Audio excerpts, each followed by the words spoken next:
Okay, so here you are with our heated pressure chamber from Biolytic Lab Performance. It's used for cleave and deprotection post-synthesis processing. In this segment, I just want to mention something about the reason that this came into use and why it's popular these days. This cleave and deprotect using this process turns both cleave and deprotect into a single operation, so you don't have to do cleave. The traditional method was cleave first, get your oligo in ammonium hydroxide liquid, and then heat that for deprotection. 2 steps and a bit more time and a little bit more complicated. This one turns that into a single step. So when we put our plate with our columns that we synthesized on, so these are the columns we synthesized on, and they go directly in this chamber. We go through this process, and now what we have when we take this out is the oligos are still in these columns, and they are still in the support material, but they are no longer covalently bound to the support. They just have an affinity for the support. So they're not coming out, they're staying there. They also have, all the protecting groups have been removed. So we've deprotected the side chains, and we have liberated them or cleaved them from the solid support. So what we can do now is we can take this and put some organic solvent like acetonitrile through here, and if we introduce the acetonitrile into the top and cause it to flow out the bottom to waste, we will perform a desalt operation. That desalt operation is using the columns that we synthesized on for doing desalting.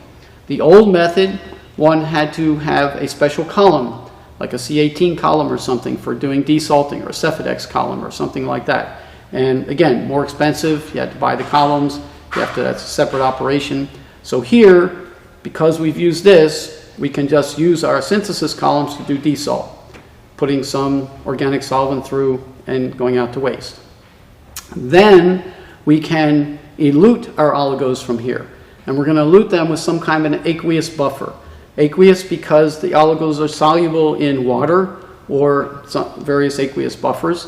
What aqueous buffer would you use to put through here? Well, you could put water through. You could put 90% water, 10% acetonitrile.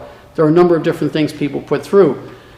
Depending on what you're going to do with your oligo when you finish this process, the ideal would be to use a buffer to elute the oligos that would be compatible with the next part of your operation. If you're going to shoot something in a mass spec, you're going to put it on an HPLC, you're going to run it on a page, whatever you're going to do with it next, if it's possible, you could elute your oligos in that buffer that's compatible with that next part of the process, and thereby eliminate any drying step that might be needed after you elute them.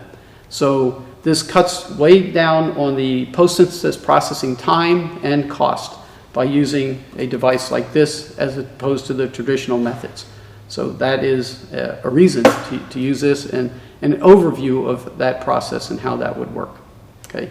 In order to get reagent to move through these columns, we offer 2 mechanisms for that. One is a vacuum manifold, where this would go into the vacuum manifold and you apply some vacuum, and you'd have to pipette your reagent in the top and then apply vacuum and draw it through. We also offer a more automated system that works with the 96 well plate, and that's our oligo processor, and that would also be usable for doing a desalt or doing an OPC cartridge purification or elution of your oligos into a catch plate. So one completely automated approach that we offer, the processor, and the other one that's a more manual using the vacuum manifold. So we do offer both of those products. I don't have them here in front of me, but that's how that would work.